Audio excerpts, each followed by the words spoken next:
one of the things that happens is the complexities and three-dimensionalities of the traditional medicine gets flattened, and you end up having a kind of Xerox copy of this living thing, and it's not as useful. So that's the kind of thought where you just, oh, here's a piece of information, I keep adding it. But we want a three-dimensional, almost like a 3D printer version of knowledge where you go over and over and over again. I'm Michael Max, and this is Geological, the podcast that curates East Asian medicine and methods through the power of conversation. It's difficult.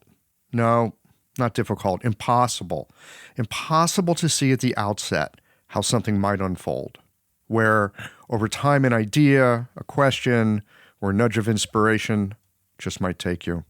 It is only in retrospect that I can connect the dots that link together the pivotal moments between hearing the words, the people that will listen to your podcast are not the same as those who would read your website, and episode number 300 of Geological. And here we are, episode 300. It's surprising to me. Surprising in the same way that I look back on 25 plus years of noodling on the question of how does acupuncture work? That question started dogging me after realizing that as much as I hate needles, I loved acupuncture. Well, loved what it did for me. I didn't like the feeling of the needles, but I thoroughly enjoyed how I felt for having had them. It was intriguing. At one point, my curiosity about acupuncture led me to reading about it, and then, reading more about it. And the question of, how does this work, has stuck with me through school, travel, and practice. You're about to enjoy episode 300 of Geological because I'm still powered by the question, how does acupuncture work? I suspect the best inquiries, the most potent questions, lead to more interesting questions. Sure, there are answers found along the way, but answers have a period after them. Questions, worthwhile questions. You can make a living from those. When I started the podcast, I always had 4 to 6 questions that I wanted to ask a guest, and I still like to have a few questions as a leaping off point. Sometimes they get asked. Often enough, they don't, because a conversation based on inquiry tends to generate its own momentum.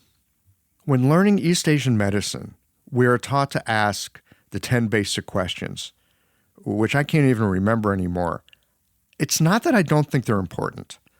I think the idea is to develop a habit of curiosity in our clinical work, to develop an ear for where our patients are certain, and if that certainty is helpful for them or not, to get a feeling not only what a patient's problem is, but the role that it plays in their life, how it might be helpful to them, where they're not paying attention, what experiences have been only half digested or perhaps pushed off into a corner of consciousness that keeps troubles out of the light of awareness. Medicine is a strange business, and I thought by this stage of the game, I'd understand a lot more. I suspect that is in large part what draws me to having these conversations, because as much as I love reading, there is something about dialogue that is deeply enlivening, something about conversation that makes it easier to grasp other ways of thinking. There is something in the back and forth of inquiry.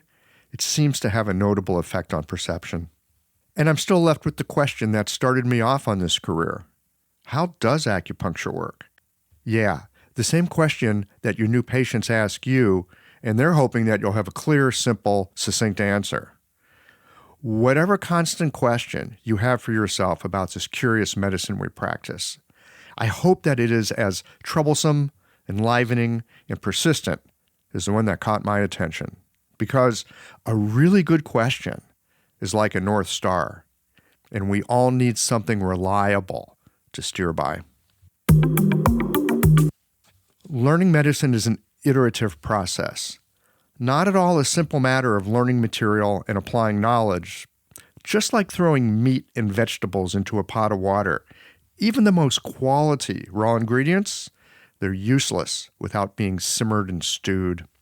In this conversation with Dr. Shou-Chun Ma and Dan Bensky, we discuss their process and what they've learned in puzzling over the Shang Han Lun together for over 25 years. How learning from the classics absolutely requires our experience and attention, and that, unlike our modern world that values Google-like instant understanding, the practice of medicine requires that attentive, slow simmer of repetition and consideration. That's the only way to get a three-dimensional understanding of how things work. We'll get into all that in a moment, but first, a word from the folks that make it possible for you to enjoy Qiological. These conversations come to you through the generous support of our sponsors and members. Blue Poppy, your new one-stop shop, has speedy shipping options on everything that you need for your clinic. It's Women's Health Month at Mayway Herbs. Check out their new website for learning resources on helping women with herbal medicine. Are you a creature of habit? How about making a change that helps your patients and the planet with AccuFast needles? And later in the show, raising your fees doesn't have to be a difficult process. Jane has helpful suggestions on making it easy and effective. And finally, have you considered that having a thriving, profitable practice is one of the most healing things that you can do? Julie Bear Don't Walk has, and she can help you do something about it too. Do be sure to visit the sponsors page on the Qiological website to take advantage of all the special offers our terrific sponsors have for listeners of the podcast. Picture this.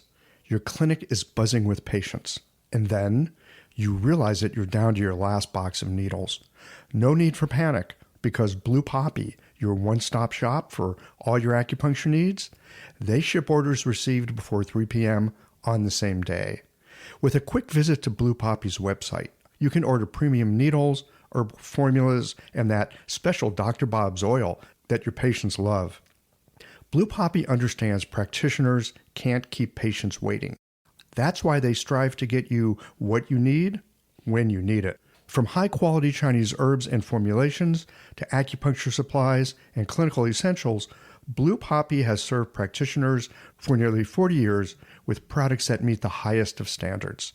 Discover everything Blue Poppy has to offer by visiting www.bluepoppy.com, and don't forget to subscribe to their mailing list for exclusive offers and more.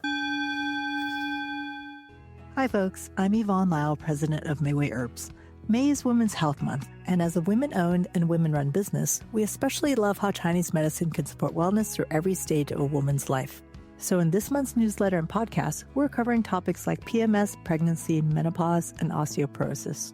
We'll share expert insights and effective treatment strategies you can put to good use in your clinic. Our Plumflower brand line includes herbal tea pills, tablets, extract granules, and organic herbs, all of which you can find on Mayway.com, and where you can also find articles, videos, and other resources to support your practice. Since 1969, Mayway has been a trusted source for high-quality herbal products. In these challenging times, please know that we remain committed to keeping our products accessible and affordable so you can take care of yourself and your patients. As always, thank you for supporting Real Chinese Medicine. Daily habits and routines feel comforting, familiar, easy, automatic. That's the power of repetition. You've worked out the kinks and can do it with your eyes closed. But what if you shook things up? What if you ditched the old routine and tried something new? Hi, I'm John Sten. I've practiced acupuncture for over 30 years, and together with my wife Kelly, we created the world's first eco-friendly acupuncture needle. The AccuFast earth-friendly needle system cuts your packaging waste by 60 to 90%, depending upon your needle type, speeds up your needling, gives you more control, and best of all, while you're healing patients, we plant a tree for every 2 boxes your clinic uses. Thousands of acupuncturists have already made the switch. In just the last year, they've helped plant over 16,000 trees. Since we started, that number has grown to over 50,000. So break the routine. Be the change. Visit AccuFastNeedles.com. Your patients and the planet will thank you.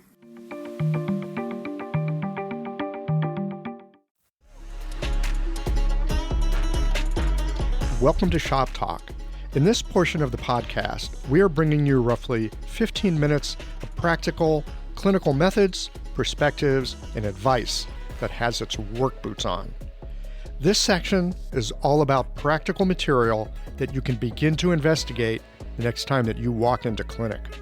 Additionally, visit the show notes page for supporting materials from this week's guest on Shop Talk. All right, roll up your sleeves. Let's get to work.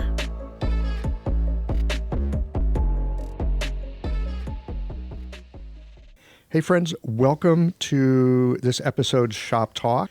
Today, Toby Daly is here with me. We're going to be talking about something that I think you're probably going to enjoy. It's a book of all things, and it's a book on something that we love, Chinese medicine, and it's a book about Chinese medicine in plain English. All y'all that know anything about me, I first started podcasting because I wanted to speak to people about the medicine that we practice in plain English. Toby's got a book. We're going to get into this. Toby, what inspired you to do this in the first place? Hey, Michael. Thanks a lot for having me on Shop Talk. About 18 months ago, I was on a 10-day meditation retreat, and I was a volunteer there. And at the beginning, everyone's introducing themselves, what they do. And this seems to happen, right? There'll be like a group of certain people that do certain things. So this group was a real biotech-heavy group. One woman was there. She was able to synthesize like protein molecules digitally and then test them against drugs. And it was just sequencing those all day long. Her husband was on I guess there's 3 supercomputers in the world, maybe quantum or something, I forget. But there's only 3 in the world. Her husband was the lead researcher for that. Anyways, a whole bunch of biotech people.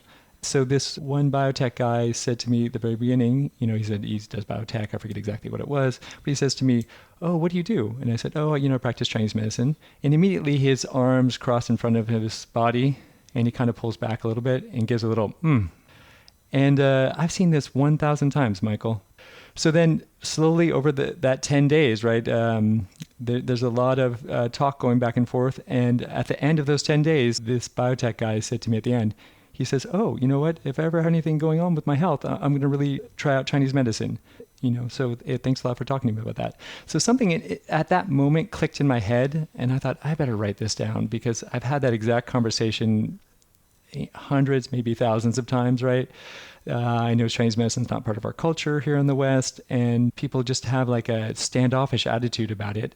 So this book is basically that conversation I had for those 10 days with that biotech guy.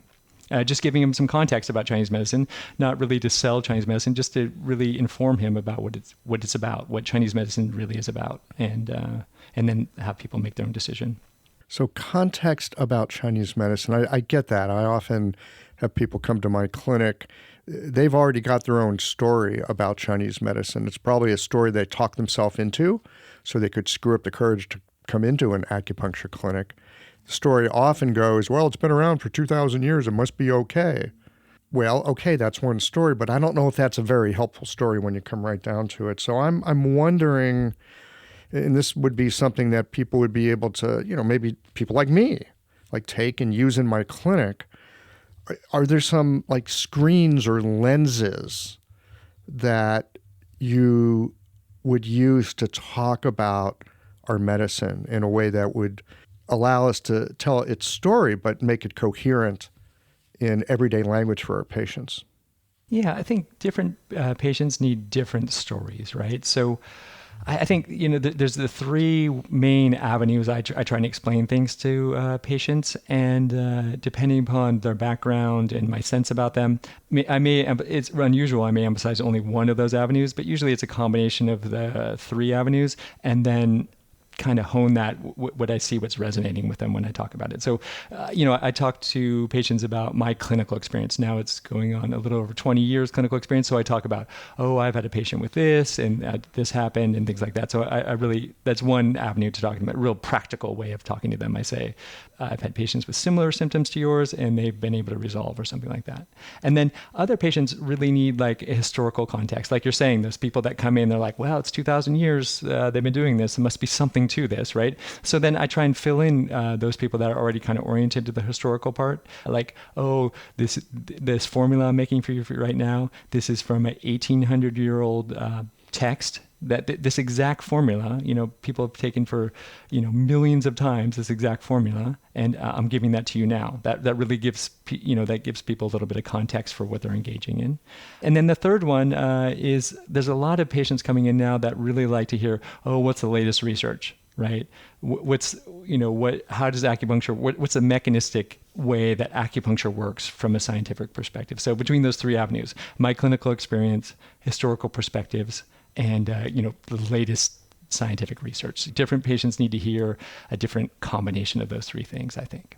That's cool, and it's helpful. The reason that I say it's helpful, especially when I'm trying to do something new in clinic, or especially when I'm thinking about communicating with people, it's really useful to have a couple of screens, a couple of ideas that I can work through.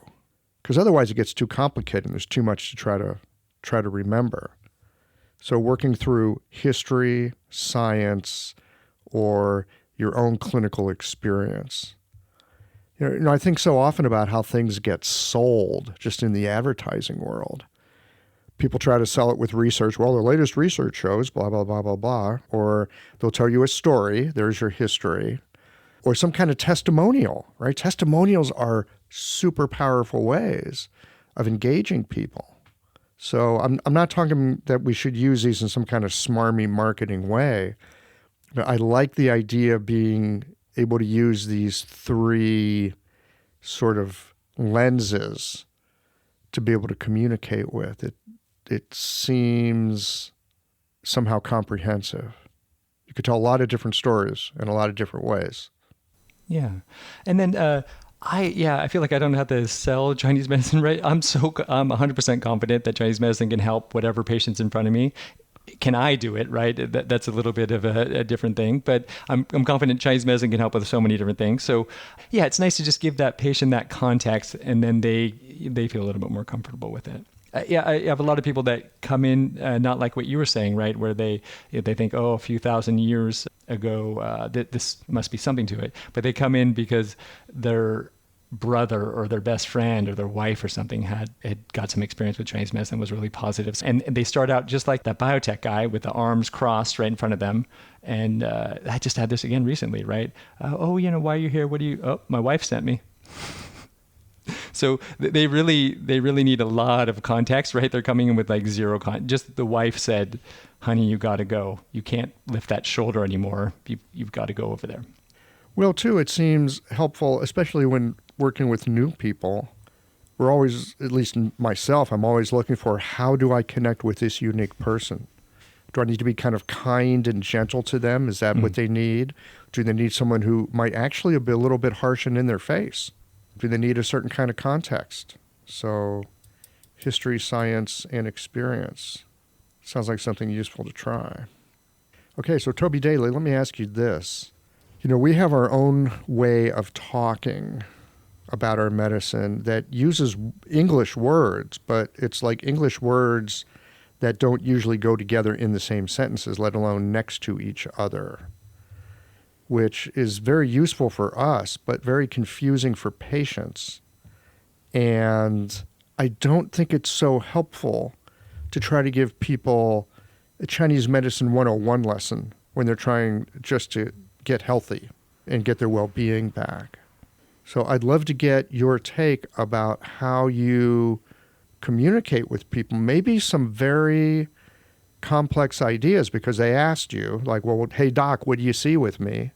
How do you talk to them in a way that expresses what you're seeing with our medicine, but in a language that they can understand? Yeah, first of all, I never talk to him about the 6 conformations or the 5 phases or qi. I feel like that's really off the mark. I just try and, I use a yin-yang framework, but I never label it yin-yang framework. Everyone can understand this. Your body's too hot. Your body's too cold. Your body's too wet. Your body's too dry. Too much ascending in your body. Too much descending in your body. You have a problem inside your body. You have a problem on the outside of your body. So I always use yin-yang framework for my diagnosis. And then everyone can relate to that concept of like, oh yeah, your body is a little bit too swampy inside. Patients already feel that, and just using that term is really good. Other than by saying like, you've got Jueyin dampness. That's helpful for us as clinicians, right? But that's not helpful for the patient. But every patient can understand wet and dry. Wet on the inside of your body or wet on the outside of your body. Heat on the inside, heat above, cold below, all these things that the patient's actually experiencing. I note that and then tell them that that's what we're doing with Chinese medicine. We're correcting that. You've got heat above and cold below. So we're gonna use our modalities to correct that. So you're basically describing them back to themselves in a very simple language. I mean, almost so simple it'd be like you're just holding up a mirror and reading the mirror. But you're just doing that. And I love that idea. You use the yin-yang framework without ever even saying yin-yang, even though yin-yang is fairly commonly used in our language these days. Most people would imagine that they think they understand what that is. You just give it a pass. You point at what the expression of yin-yang is without putting the label on it. Did I get that right? Yeah. That's exactly what I do. Again, different patients will be a little bit different. That's in general. That's where I start. I start with a yin yang framework, but not labeling anything yin or yang. Everyone can kind of start there, and then sometimes I just stay there with patients. Even if I have to, a long-term chronic patient, I sometimes just stay there with that really simple language. But then, some patients, as we get going further and further, then more complex things can come along. But yeah, those aren't necessary. And also, it's nice, I don't have to do something extra. I'm already thinking about those yin-yang characteristics. I'm already thinking about those for my diagnosis, for my treatment, things like that. So it's like sharing with the patient. It's not like extra. It's just sharing what I'm already seeing and just verbalizing what I'm already seeing.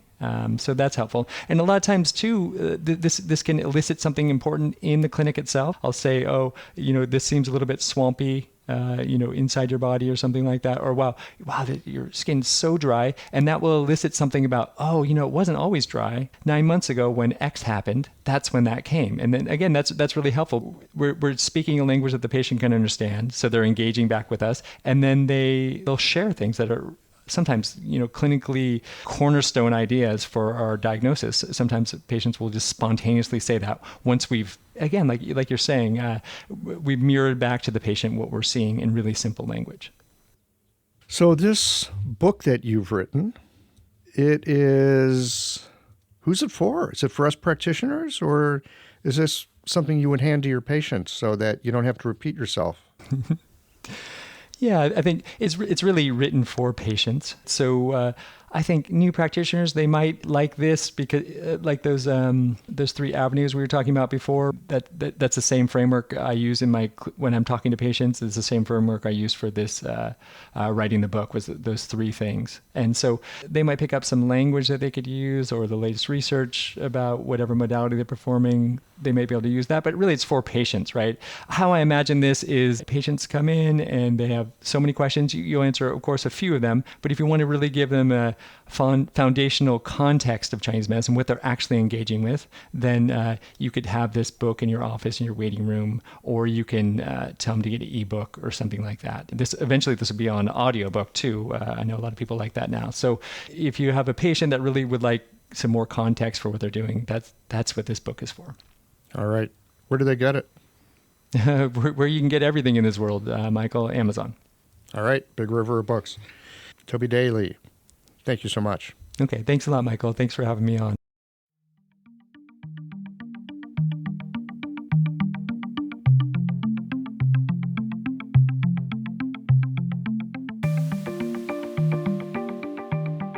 Ma 老师, Ban 老师, 欢迎你到 Qiological. Dr. Ma and Dan Bensky, thank you so much for joining me here on Qiological today for a talk on the Shang Han Lun.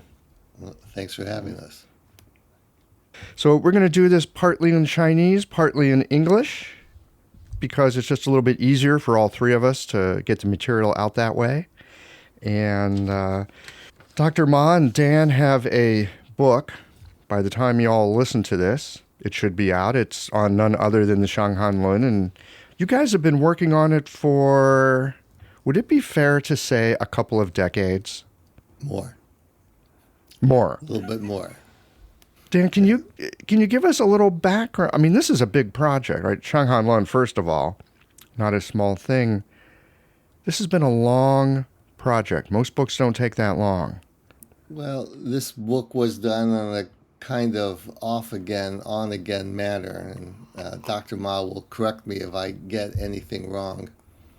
But basically, Dr. Ma has been very, very interested from the Shang Han Lun since the 60s.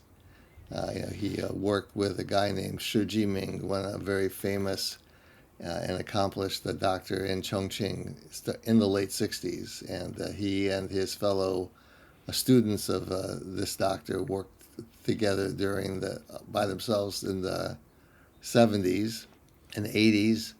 And then, he has a master's in the Shang Han Lun from the Chengdu TCM College in the early 80s. So he's been interested in the Shang Han Lun for a long, long time. And actually, my training in Chinese medicine Macau had a very cursory introduction to the Shang Han Lun, and it wasn't that important part of my background. And I had opportunity to know him in the mid-'80s, and around the same time I was working on the translating and editing the formula book, and with Andy Gamble, and later with Volker Scheide, but that was not much later. And I noticed that, first of all, I noticed from working with Dr. Ma how useful the Shang Han Lun was, and not only the formulas, but the approaches. And then I also noticed doing the formula book that a huge percentage of the formulas in it were either from the Shang Han Lun or Jingui directly, or modifications of those formulas. And so in the mid-'90s, Dr. Ma, who has his very clear take, both his own and from his different teachers he's had on the Shang Han Lun, thought that we should do something. We had a few detours. One, we took a few years to go to take a PhD in the Shang Han Lun from the China Academy of Traditional Chinese Medicine in Beijing. And maybe not for Dr. Ma, but for me, that was exhausting. And so I needed a couple-year break from the project after that. And so then we just kept kind of working on it on and off until today. So that's why it took so long. I think in some ways it wasn't a bad thing. Maybe again, certainly for myself, maybe a little bit for Dr. Ma. We working on something for this length of time. It's like one of the ways that I think Chinese medicine is particularly interesting is that normally, and Dr. Ma and I were just talking about this the other day, is that, the way you get better at it is not so much learning new things, which is part of it, but more going over and over the same old things, particularly the classics. And every time you spiral over them, you get more depth to it. And so we spiral over the Shang Han Lun quite a few times. And I think we have maybe some more interesting things to say, and certainly learned a lot in the process. And then also, I'm just slow. That's the other reason it took so long. This episode is brought to you by Jueyin, the clinic management software that honestly just makes running a practice easier. Let's dive into something that's never easy, but sometimes necessary: raising your fees. It can feel awkward, right? But here's a tip that can really help. Consider offering flexibility to your patients as you introduce the change. When patients face new fees, it's natural for them to feel uncertain or concerned. That's where flexibility can really make a difference. Offering options like a phased increase, suggesting a payment plan, or even taking a moment to talk things through can help to ease the transition. These thoughtful gestures show your patients that you're listening and care about them, which strengthens the trust you've worked so hard to build. If you're looking for more ideas on how to navigate these kinds of changes, head to frontdesk.jueyin.app and check out the article, How to Tell Clients You're Raising Your Fees. One last thing, if you're ready to give Jane a try, you can use the code CHEOLOGICAL for a 1-month grace period on your new Jane account. Well, some things certainly take time, that's for sure. One of the things, I've read the beginning of your book, and you talk about this process of going over the material again and again and again. And actually, in reading the book, if you're even just beginning the study of it, like read the formula and then read about what it does, and then go back and read the formula again. There's a way of iteratively putting this into your system. And this goes so completely counter to our modern day, where there's something new and you got to get the next thing, and the old stuff, well, you pitch that out because the new stuff is where it's at. This is going in the opposite direction that you're talking about. And I think that's a little tricky for us modern people to put our heads around. And yet anyone who has practiced for any length of time will know that we come back again and again to some very basic things. And then we look at them and go, oh my goodness, I didn't see that in that before. But yet there it is. So that makes a lot of sense to me. Yeah, and again, 马老师，我们已经讲过这个事情，我听你讲。但是 Dr. Ma has this really, really interesting idea that this is particularly true of things that we would call classics in Chinese medicine. And by the classics, he means the works of Zhang Zhongjing and the Neijing. That these particularly, again, we talked about this a couple days ago, these particularly reward going over them. As you were just saying, Michael, there's a lot of information, a lot of layers to it. And one of the ways that Dr. Ma, people ask him, why should you study this old book? And he said, all these books, but all of the classics, again, particularly the Zhang Zhongjing classics, they have a Dao, they have a way in them.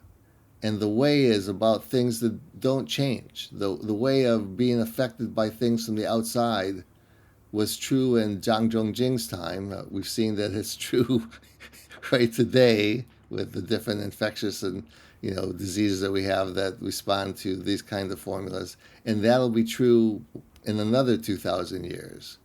But the actual details of how you work with it and how you approach it, how you make up the herbs, or even maybe what herbs you use.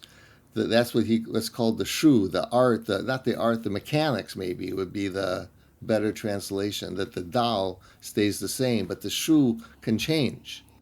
And we can adapt things, we can have our own ideas, we can do different kinds of things. And again, Dr. Ma gave the example in our talk about the Neijing, that it's about the Tao of how the channels work and how the body works. That hasn't changed, but probably in Neijing times they were using either bones or pieces of sharp stones, and now we use stainless steel needles. The Shou has changed, and maybe even the way we do things and approach. I'm sure that most modern patients, no matter where they were, wouldn't appreciate Han Dynasty treatments, but that's just the Shou, that's the mechanics, the details. But the Tao of how you approach the body, that doesn't change. And I think that again, I'm speaking for Dr. Ma, that this is particularly true, and this is one of the reasons why anybody who does any kind of Chinese East Asian medicine, they need to read these classics, because the background, the Tao, that doesn't change, and that's why you go over it over and over again. And you can do electroacupuncture, you can use granules, you can do whatever you want. That's the Shou. But the core of the medicine is in these books. 马老师对不对？是不是这个意思？ Yeah, it's good. We have this book because I have Dr. Dan Bensky. So then I get this book because we're together discussing more than 20 years. But if every time Dr. Bensky say, "Oh, we need to together to discussion, to work combined now." So, and mostly the work Dr. Bensky did. So I think this is the book is writer is Dr. Bensky. That's true. That's true. So I think I understand that the Shang Han Lun. I think it's their traditional Chinese think the way or kinetic, both from the Shang Han Lun. That's the first book, and the book not just for the right now, before, even for in the future. Yeah, Dr. Bensky just talk about Dao and the Shu. So I agree with that. So I'm thinking about what you guys are talking about with the Tao, the way, the fundamental thing that doesn't really change. Could I say that? Does that sound reasonable? I think the fundamental principles don't really change. Fundamental principle doesn't change. And yet the Shu, the mechanism, the way we implement that, well, that's very mutable. Absolutely. Very changeable. Like you were saying, stone needles at one point, these really nice single-use disposable stainless steel in our moment. And listening to you guys talk about how we have to go over the material again and again, partly because we need to bring our experience to it, to be able to see what it has in it. And I'm thinking about the Neijing, and that's a discussion between Huangdi and Qibo, and I'm thinking about you guys working on this book. It's called The Discussion, of Cold Damage, right? The book is a discussion. You guys have been discussing it for over 25 years. Any practitioner who comes to this is discussing it with their experience. And their patients. And their well, that's why we're all here, right? Yeah, exactly. And I think one of the things that Dr. Ma is very clear on, and I agree with him, is that this book is not a treatise. It is like a bedside discussion between a teacher or a practitioner and his students.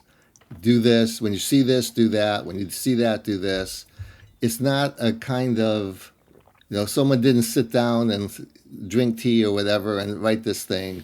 This is a clinical encounters that are kind of recorded a long time ago and have been the basis of clinical encounters by tens of thousands, maybe hundreds of thousands of people, over the last, 1,800 years. So it is a discussion. It is a way of communicating, thinking about how to deal with people in the clinic. And that's kind of, I think we called it with commentaries for the clinic, because to us, like everything is, nothing's 100%. But for us, this is a very clinically relevant book. And again, I think maybe getting back to what I was translating for Dr. Ma before, going over it, you get the Tao of even something with, what's the Tao of Zhongfeng, or Tao of, wind strike in the Shang Han Lun. And if you read it over and over again, combined, like you were saying, Michael, with your experience, with your patients, and each one illuminates the other, over time, you get somewhere. It takes time. It takes some patience. It takes time, yeah.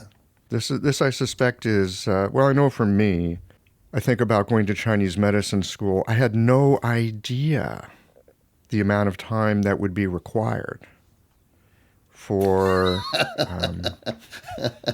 you laugh. And I'm kind of grateful too, in a way, because had I known at the beginning what it was going to take, I probably wouldn't have had the fortitude or the courage to step onto the path and see where it took me. So I would say the juice has been worth the squeeze, but it takes a lot longer. And there's that phrase, and we have this in English, that the more you know, the less you understand, or the more you understand, the less you know, something like that. And it's really, really true. It sounds good as a phrase. The problem is it feels like failure in the moment. Like, oh God, this again, I still don't get it. But in a way, that's not the bad news. That's the good news. It's like, I've got an opportunity to learn something new here. Exactly. Yeah, I think it's one of those things. Again, this is when you use a book like this or contents of a book like this. It's not really. It's about you trying to use it to help someone, and if you use it when you get out of school and you study a little Shang Han Lun and you use Tang on someone, and if like 5 years later you're using the formula the same way, something is seriously wrong with your practice.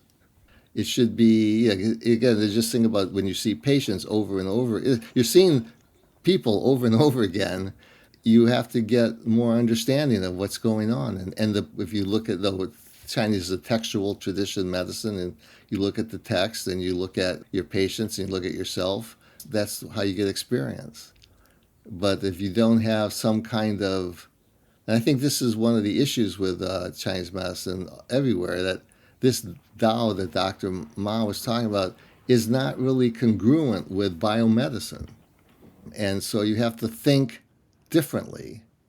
And I think in our day and age, you have to be able to think both ways. You can't just pretend you live in the Han Dynasty because none of your patients live in the Han Dynasty. And if they have to go to the ER, they're not wearing robes in the ER and things like that. So we have to be able to think multiple ways. I think that's that's the main attraction, and also maybe the main issue with doing East Asian medicine at the present time. You have to think multiple ways, and if you get locked into one way, it just doesn't work very well. And I think personally, if you look in the Shang Han Lun, even we talk about a Dao, it's not a single Dao. There's multiple ways of looking at things in the Shang Han Lun, much less the companion text in modern last 1,000 years, the Jingwei. So it's not an ideology, it's a Dao, and that's not the same thing at all. We like to use that phrase, the Tao, right? And we think about the Tao Te Ching and the Tao of this, the Tao of that. It's important to us. I know for myself, this is something I've had to kind of beat it out of me in a way. This idea of, look, this medicine's been around for a really, really long time. And because it's been around and because it's ancient, well, there must be something really important here. And I think that's true, there is. But there's like a funny mental habit that I've had. And my patients don't help because they come in and they say things like, well, this acupuncture must be good because it's been around for, thousands of years. Leaning on history like that, I have found to not be helpful. Just because something's been around and it's been helpful to others through those years doesn't mean that I necessarily know how to make it helpful in this moment. And it's easy to kind of like ride on the coattails of people who have come before and imagine that we can even think and be like they are. But I found that doesn't work so well. Like you're saying, we live in this modern moment. We have to understand this Han medicine side by side with biomedicine. There's no other generation or generations, let's say the past 100 years of human beings on the planet that have had to deal with that situation. Well, I mean, biomedicine is different now than 100 years ago also. So all these things are moving targets. Yes, there's that. So I'd like to get your thoughts more on approaching this Tao of medicine and, how do I say this, like engaging it without ideology and engaging it without, I'm going to use the word fantasy. 马老师，你要讲吗？怎么会现在我们用我们的传统，所谓传统的跟现代的事实情况，怎么会结合起来了？我们这一代的做中医人。Thank you. I can think about right now the people learn the traditional Chinese medicine.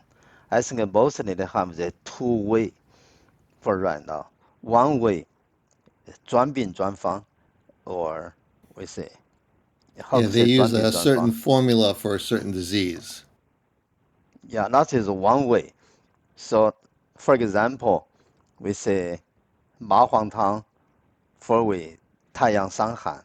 That is 太阳伤寒 we just use 麻黄汤. And the other programs I have the just for one formula for some disease. Recently, people is like do that because will be save the time and easy to use it. Yeah, for example, if they have the pneumonia, we say the formula 麻杏石甘汤. So one formula on the one disease. So this is one way. Mostly, right? I think right now, mostly people like that way because it's clear and easy to understand to use. Other way is take some more time to understand the Shang Han Lun. Sometimes maybe practice and learned need to spend 3-5 years, then can more deeply to understand the Shang Han Lun.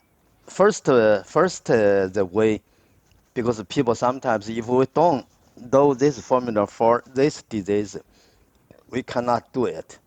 For example, if the patient come talk about gastrial gastroparesis, Gastroparesis, yeah, yes. gastroparesis, and also I have the reflux, I have a pioneer. So they give you more the information combined, and they say, oh, always feels fullness, burping every day after eat years. So like these problems, if we kind of say one formula for the reflux, one for pylori, or other one for the stomach, we cannot do that. For traditional Chinese medicine, we need to know, oh, this is 心下痞 and the hot and the cold combined. Yeah, upper gastric focal distension. Yeah, they have the hot, cold combined. So well, oh, this is 半夏血心汤. So this way must be from the traditional Chinese medicine.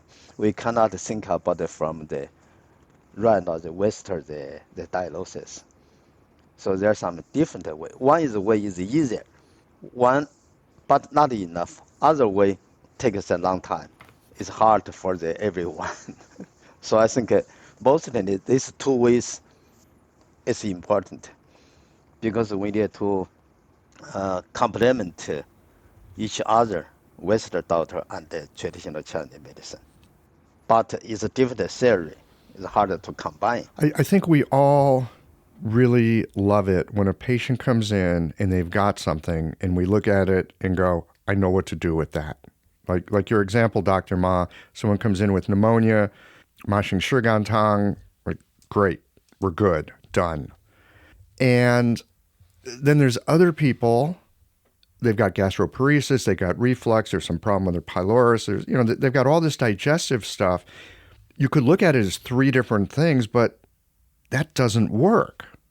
What works is, what is this pattern? How does this thing hold itself together? What's going on here? Not so much with Western biophysiology, although we can't forget it, but we have to look at it in terms of hot, cold, up, down, very basic traditional ways of looking at the human being and traditional ways of looking at human physiology. And when we look through that lens, it's like, oh, bancha sheishin tang, right? You got this nodding of cold and heat. It's in the epigastrium, and there you go. Fantastic formula. And really, this illustrates that we can think kind of biomedically and sometimes get results. But if we can think more in terms of the Tao, as you've been talking about it, how things are and how they unfold, it gives us a whole different perspective. Do I have that right? I mean, I don't know, but we agree with you. So I think maybe another way of putting it, and maybe I use a slightly different metaphor than Dr. Ma, but I think there is a momentum in this kind of, combining the TCM or East Asian medicine and Western medicine, one of the things that happens is the complexities and three-dimensionalities of the traditional medicine gets flattened.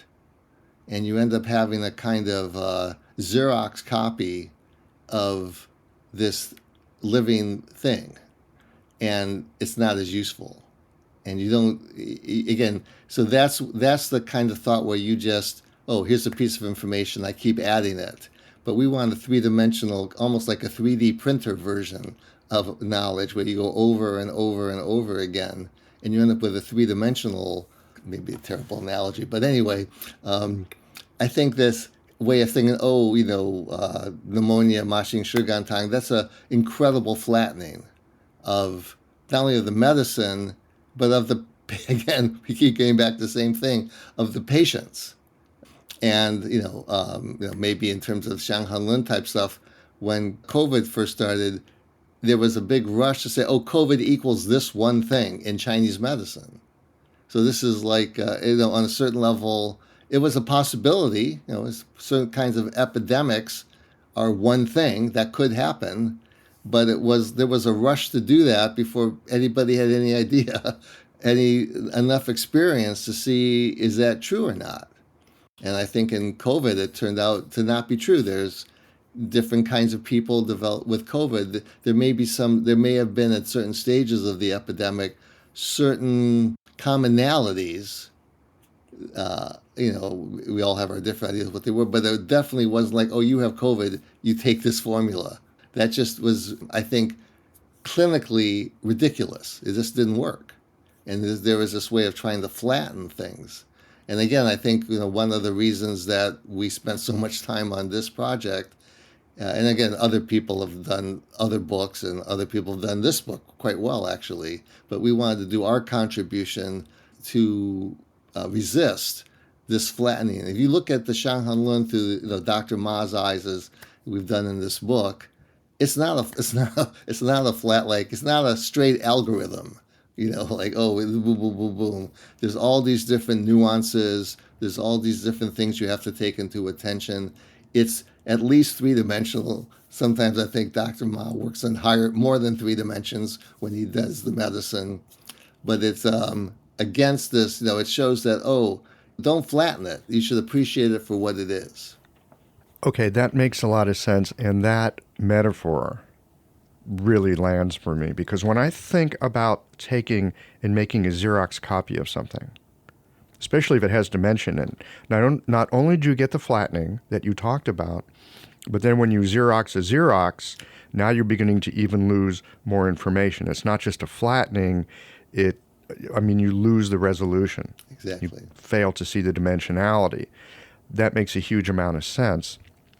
I can remember being so frustrated in Chinese medicine school when we were studying herbs, because I was looking for this formula to treat this thing. And then you get into this nuance of, well, okay, so you've got this pathogen and it hits a person like this. Maybe they're qi deficient and they've got some dampness. That person is going to respond differently to that pathogen than someone who is yin deficient and hot. So we have to consider these contexts. There's pathogen, there's person. This to me is one of the beauties of Chinese herbal medicine in particular, and East Asian medical thought in general, that everything only makes sense in relation to something else. You can't stand outside of it. You can only understand it from within. And the beauty is, it's always different. The trouble is, it's always different. It's I was going to say troublesome, but troublesome isn't quite the right word.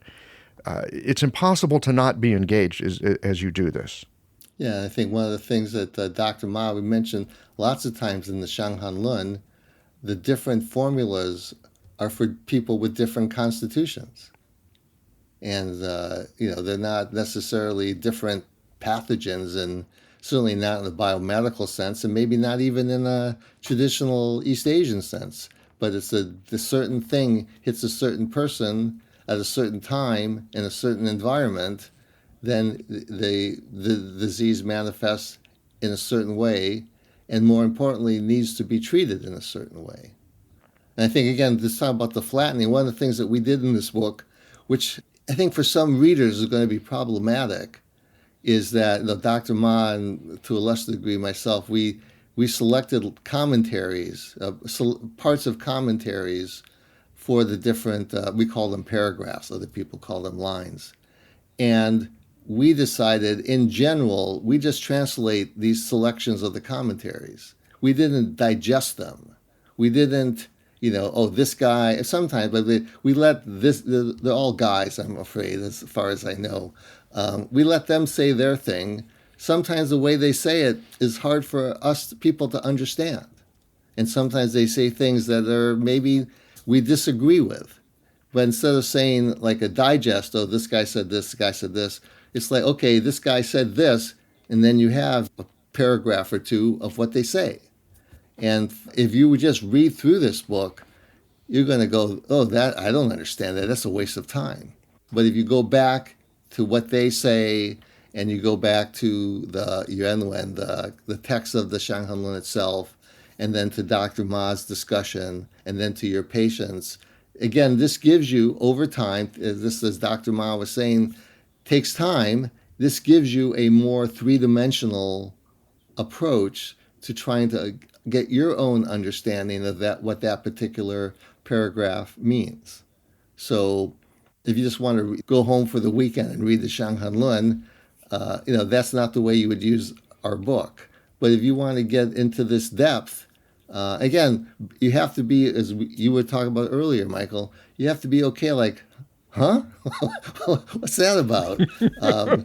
Because again, if you read something like this, and if it was super clear, and everybody understood it like an ideological text, they wouldn't have these hundreds of people commenting on it over the last 1,000 years. And that's, again, to me, that's a feature. That's not a bug.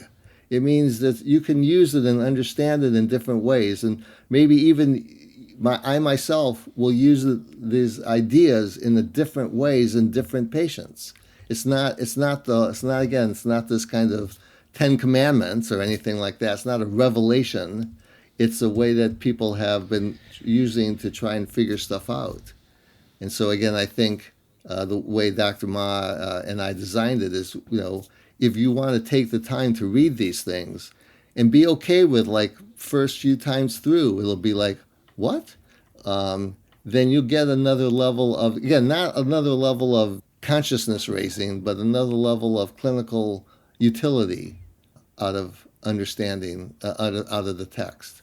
Well, it might change your consciousness a bit. It might. It might drive you to imbibe some liquids that change your consciousness in a different way. That's also possible. Well, I appreciate your comment here about it's not the 10 Commandments. Because so often, and look, we want to get it right in clinic, of course we do. But it seems in our profession there is a habit of, oh man, I have to get this right because, these other idiot doctors that they saw before me, they got it wrong, and it's like up to me to fix it, and I have to get it right. And I'm not saying that we shouldn't do our best for our patients. Of course we should. But man, trying to get it right that's a Herculean, impossible task in some ways, especially when getting it right means you might have to completely change your thinking to see what something is. Dr. Ma brought up the great example of gastroparesis with reflux and other things. If you're looking at something and you think it's three different things, but it's actually one thing, you really do have to change your thinking. And I don't know any of us that are particularly happy to have to change our thinking. I wonder if you have any advice about that, besides like reading the book and being okay with, because it's not a bug, that's actually a feature. Malasha, yeah, Jackson. Yeah, because we are discussing each other, I learned lots from the Dr. Dan Bensky, because he is serious, everything. For example, we say we get the case 病案. Yeah, case histories. Sometimes we ask some specialist from Chinese give me the good the 病案, but mostly the Dr. Diamond say no, don't use this one, because if the one formula and three more herbs, not really this formula. So we need to you use if you say 桂枝汤, I say focus on with 桂枝汤. If and the other more three four herbs, that is not 桂枝汤. So these cases, Dr. Diamond say, oh, we don't use it. So we're serious with that. And something even deep area, who he still found it. For example, he said that the 调味陈气汤, oh, they show twice from the Shang Han Lun. I said, why? Just once, not twice. I check all the boxes, just one. Then I check the Song Daist, this Song Ben Shang Han Lun. Yes, they're show twice. And some different, he found some different, just one area different to 调味陈气汤. One is the 大黄 with skin, other without. Then Dr. Dambis asked why. Same formula, why is with 大黄 with skin, other without. We need to think about, look other area, combine to talk about, oh, we know.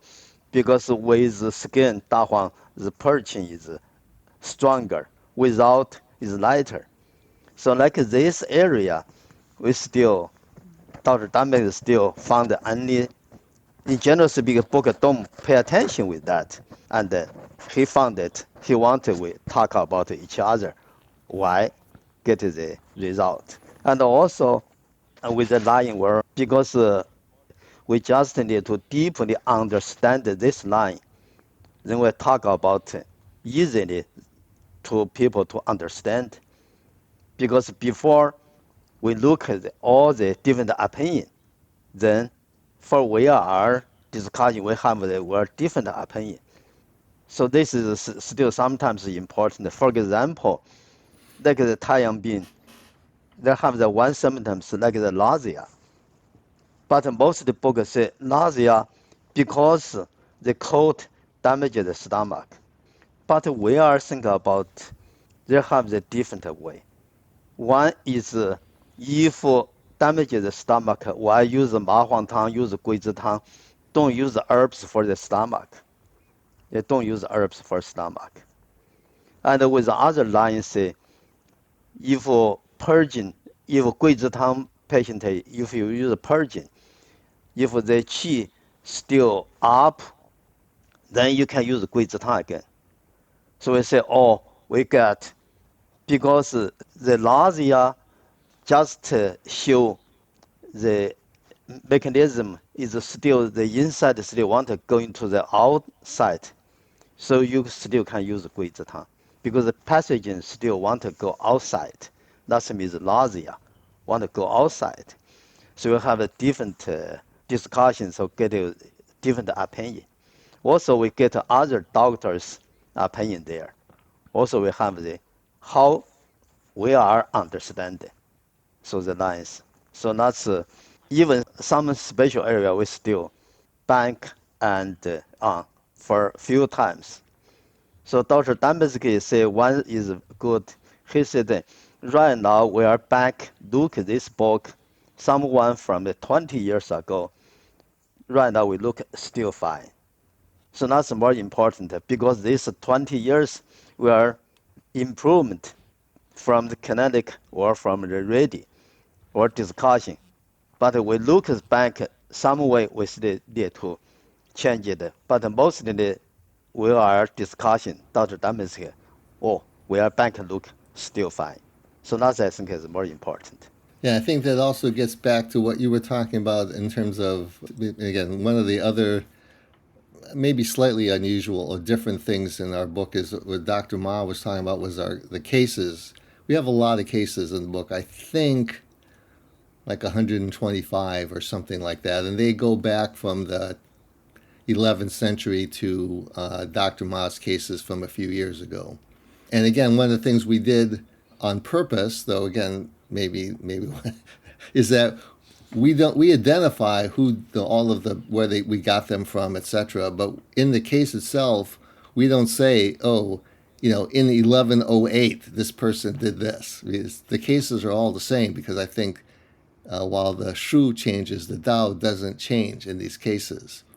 And it was quite difficult to find cases for our criteria, which were, one thing was like, oh, if we're going to talk about what this formula does, we need to just use the formula. If you have, I guess Dr. Ma said, you have Guizhitang, which has like 6 ingredients, and the formula used has 15 ingredients, then it's not Guizhitang. And the other thing is we try to find cases that weren't like, oh, these are cool uses of these formulas. That's a different kind of book, and that's a really important book to have. But our book is like, here's how these cases reflect on the text of the Shang Han Lun. How either the case shows you something about the text, or it's a case where someone used the text. They use, I understand this paragraph of the Shang Han Lun in this way, and that's why I use this formula on this person. Now, to be honest, in terms of the lack of modification, if we had more real access, not access, but we felt more comfortable accessing Japanese and to a degree Korean sources, we could have had a lot more cases because their traditions of the Shang Han Lun are more likely to use the formulas with no or very slight changes. And certainly at least the last few hundred years in China, that's not so much the case. Of course, there's a reaction against that now. The other thing is, as you were saying, Michael, it's really hard to find a case that talks about someone with a simple wind strike, a simple zhongfeng, who gets better with Guizhitang in one visit, because no one would write that case. The cases traditionally were written to show off. Like, oh, those other idiots, they did this, but because I understood the Shang Han Lun, I did that, and it cured them. Sometimes, very rarely, but my favorite cases are some other idiot, meaning me, in the past, I did this, and then because I didn't understand things, and now I understand things better, I do that.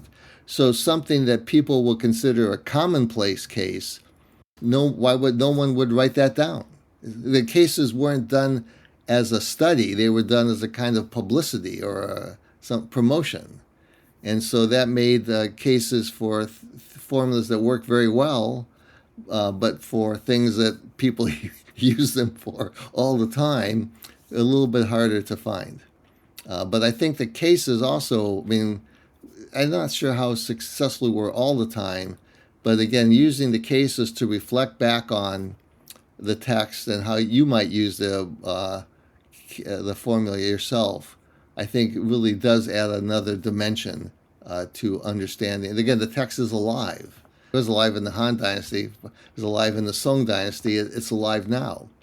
And so hopefully the cases we use kind of both show the thinking process sometimes, which sometimes is multi-stepped.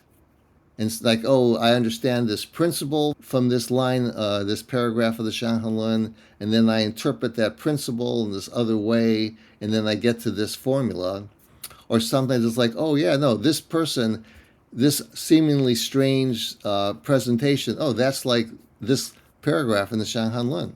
So there's no, it's more of a recognition of a match, of a pattern, than any kind of complicated thinking process. So both of those things happen when you use the Shang Han Lun, and of course the other books too. Having a thriving, profitable practice is one of the most healing things you can do as a healthcare practitioner, because a robust business is the ultimate expression of vital qi, and that's the heart of our medicine. I'm Julie Bairdontlock, and I help practitioners grow nourishing, profitable, authentic businesses that embody the generative cycle of Chinese medicine. This isn't about all yang all the time. It's about expanding your own internal capacity, growing collaborative relationships with your patients for ethical patient retention, and marketing is an extension of this medicine, not a necessary evil. You already know that everything is connected in your patients' lives and bodies. The same is true for your business. When we align your systems, your schedule, your pricing, and your offerings with you, we create flow, which means more spaciousness, more impact, and more joy. When you are in the flow, fully resourced in terms of chi, time, and money, your business becomes a source of healing, not just for your patients, but for you. Let's grow something rooted, radiant, and real. Visit lifeflowconsulting.com to learn more. I appreciate your thought about the very common use of a formula that, even at a fairly beginning level, you would get it, you would see it, you could use it well and help people. That wouldn't get written down. Why would that get written down? It's boring. It doesn't look so good on your Instagram feed. That's the Instagram, yeah. I mean, Volker Scheid did, and you guys published this with Eastland Press, the book on the Muncher doctors. And it's a fantastic book that talks about like the social capital people have and the kind of cliques and, who's in, who's out, who knows stuff, who doesn't know stuff, and how they kind of show off to get patients. Not different than us. Well, also, I mean, they did have even a stronger, particularly last few hundred years. This is, I'm dating myself, but they used to have, rich families would have what I call doctor slams instead of poetry slams. So they would have their patient in their house, and they would invite, 4 or 5 different doctors from the area to come see the guy. And the doctors would have to convince the family would choose which doctor they would use. And so the doctor had to present themselves well. And some of our cases are from these doctors. I don't think I used the term in the book, but from these doctor slams. Because if you want to get, and again, having these high prestige patients was good for you in many, many different ways. But you couldn't, because of the integration of Chinese medical ideas into the society, it wouldn't be like, they wouldn't look on whatever, Facebook, say, who's the number, or Yelp, who's the best doctor in Hangzhou. They would invite them over. The doctors would have to convince the family, I'm the best person for your father or whoever your family member is. And you can see in some of the cases, they're saying, all the masses, all the groups of people, they said this. They thought this was something that needed cooling, but I can show them, based on the Shang Han Lun, that this person actually needed warming. And it's a performance aspect. And they would write those down when they won the poetry, the doctor slam, and things worked. So there's a performance aspect to cases, and that's just, that's just the way it is. All right, so we need to keep this in mind as we're reading through the commentaries of this book. Yeah. Exactly. And I think I mentioned this to a degree in the introduction, maybe not in such a colloquial detail. And I think one thing I want to emphasize, to me, one of the very special things about this book is that we show things like, this is what this person said, this is what this person said. But Dr. Ma has an unbelievably unique background in studying and using this text. So he started as an apprentice, and then he during the Cultural Revolution, and then when things opened up for academics afterwards, he had a background as a math teacher professionally, but he had worked with the Shi Jiming very long. So when the Chengdu TCM school opened up its master's program at the end of the 70s, remember, at that time, Sichuan had about 50 million people. That's the population of Sichuan. They had like one opening for someone who didn't have a bachelor's in Chinese medicine in their master's program and in the Shang Han Lun, and they selected Dr. Ma. And so he had that kind of academic training with some amazing practitioners and scholars of Chinese medicine in Chengdu, late 70s, early 80s. He worked in a very, very busy clinic that had an inpatient facility in Chongqing for a few years. And then he's been here for 35 years approximately. Is that right, Malasha? Yeah. So he has apprentice training. He and his family, his daughter, and some other people just put out a book of his own teacher's kind of private, ancient ancient version of the Shang Han Lun. This came out from a prestigious publishing company in Beijing a few months ago.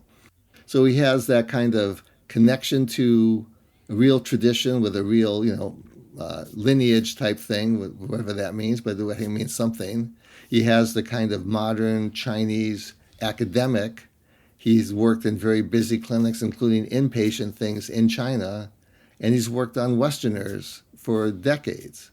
So there's nobody like this that I'm pretty sure, actually, nobody.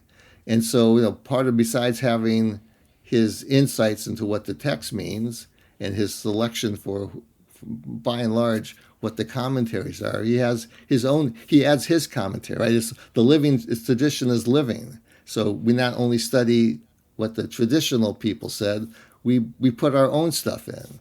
And Dr. Ma's insights are really quite valuable.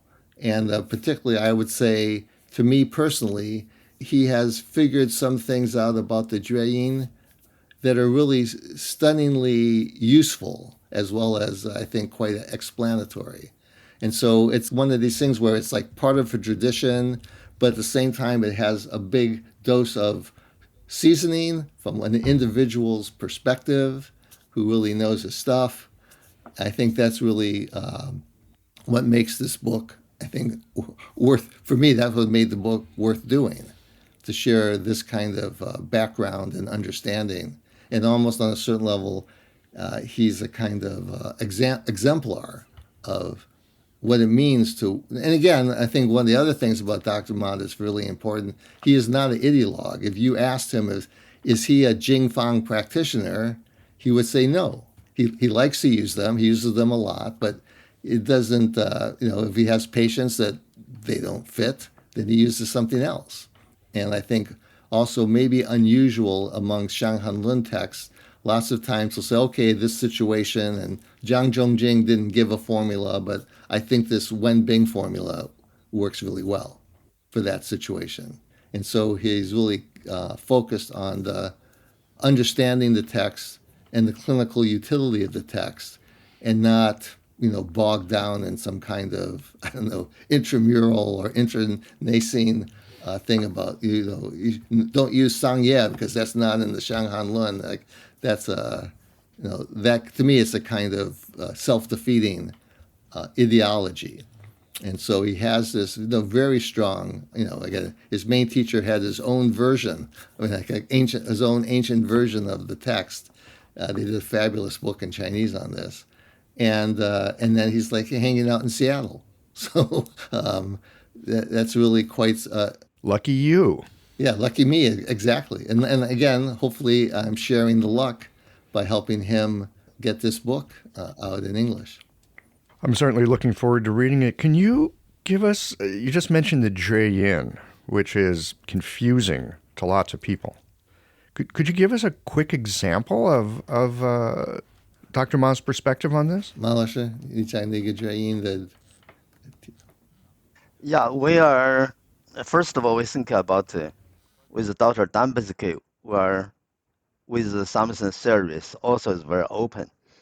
For the cases, first time we are thinking about one formula for what kind of disease. For example, Martin's Gatan come for the common pneumonia, come for SARS, come for the COVID-19. Dr. Bensky said, no, don't do that. We need to give the empty area. So every writer, every practitioner, they can develop, not just for this or the disease then. So we need to give them more empty area they can develop, can think about it by themselves, not just we are say what you can follow me, not necessary. And also Jueyin disease, we are discussing have some different way because always Jueyin Bin from the book talk about from the upper body is hot, lower body is cold. Talk about the Jueyin Bin, but also Jueyin Bin is cold disease. But the Dr. Lu Yuanlei asked, I understand like the Taiyin is like the stomach, spleen, the cold. Jueyin, like Shaoyin, like the cold from the kidney. But I don't know where from the cold from the Jueyin. So we'll think about it, because Jueyin, the cold, not from the passenger's cold, not from the body's cold, from stagnation. If something stagnation, yang qi cannot move in, so that's cause cold.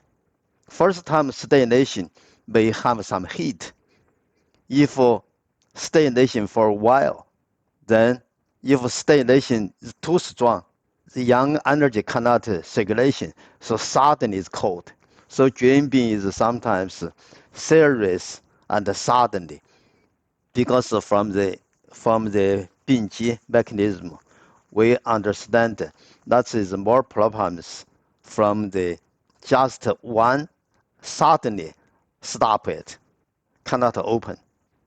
So that's we think about it. That is mostly from the Jueyin Bin. If we can find this way, maybe you can understand more with the Jueyin Bin. So this one we talk and think for many times. Then we think about yes, this is Bensky from the Jueyin Bin. So this is mostly different with upper body hot, lower body cold. Or like the Duane say, where is cold from the Jueyin?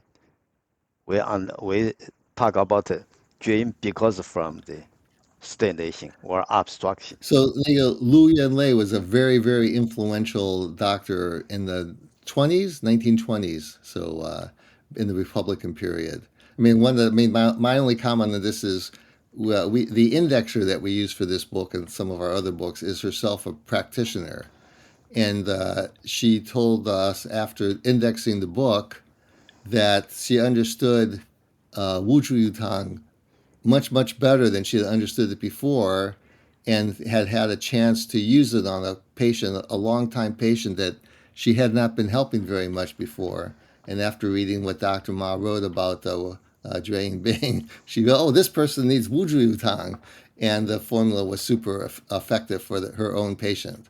So she had a side benefit of doing the indexing on Dr. Ma's commentary by helping one of her patients.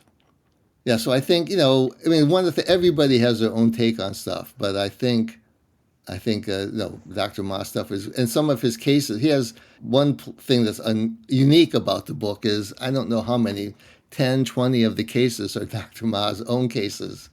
And they're really they're illuminating.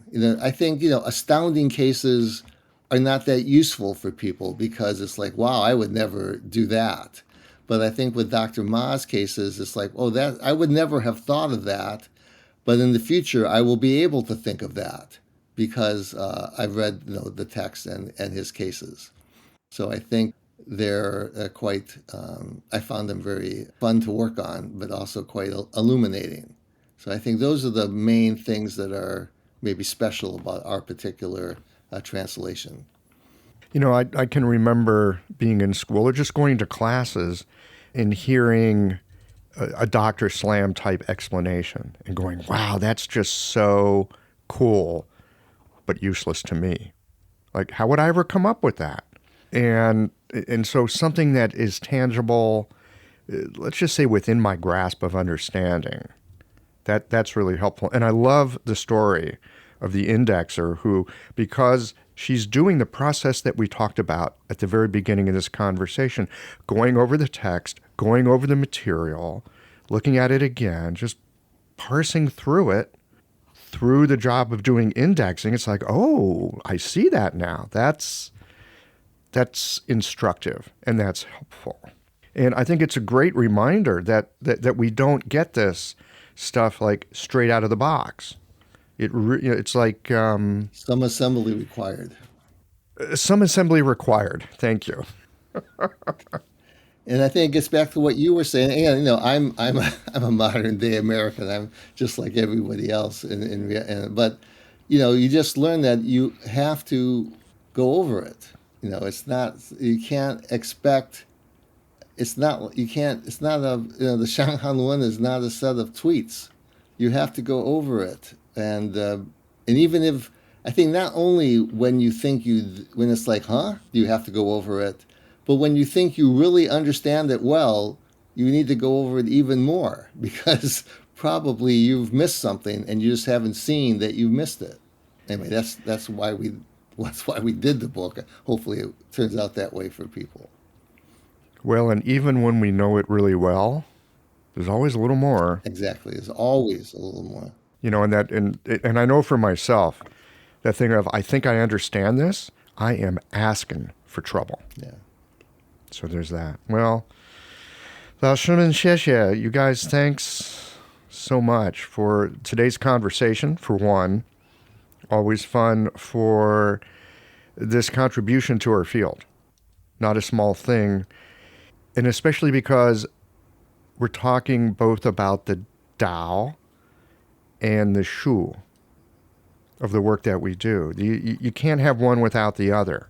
Right. I think that's really important to keep in mind. So, yeah, I think it's very important. And no matter what you do, whether even acupuncture or herbs or whatever, you need to keep thinking about this. That I can't remember. It's a phrase that also from the 20s style, but Volcker is a big fan of it. And I'm blanking on the Chinese, I'm afraid. But you want to respect the old, but not get stuck in the old.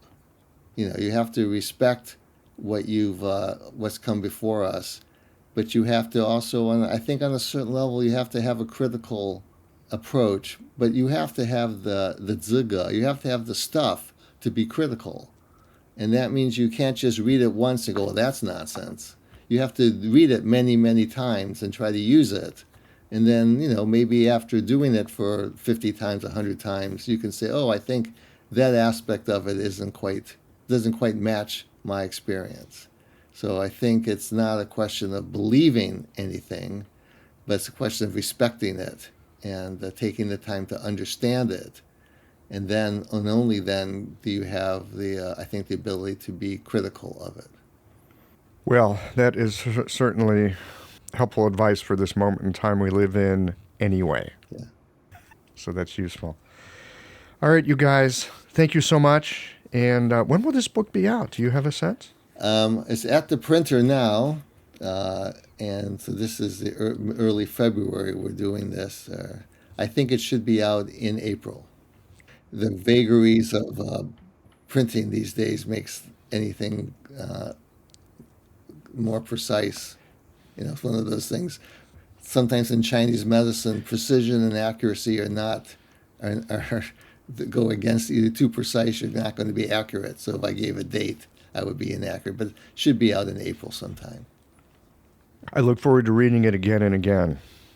Well, yeah, I've read it many times myself.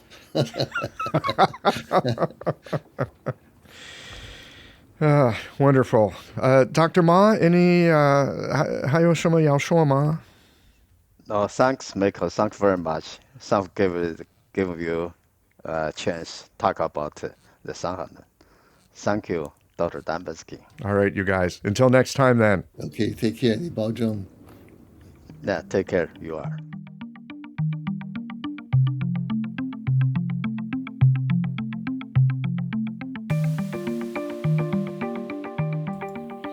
I met Dr. Ma in my first week of Chinese medicine school. He was one of the herb teachers.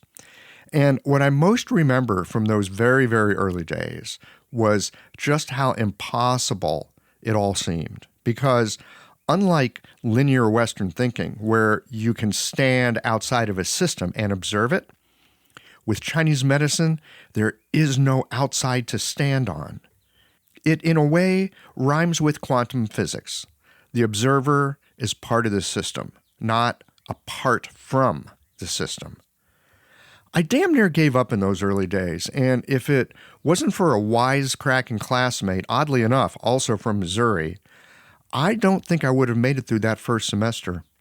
He pulled out a little yellow Post-it note, you know, the really tiny ones, and in blue ink wrote on it, "Things take time." He pasted it on the Materia Medica that was the source of my ranting and somehow calmed the turmoil of the moment. I took that little Post-it note and taped it to the wall of my study, and those 3 words, "Things take time," it helped me to get through those 3 years of schooling. And what's more, it still does.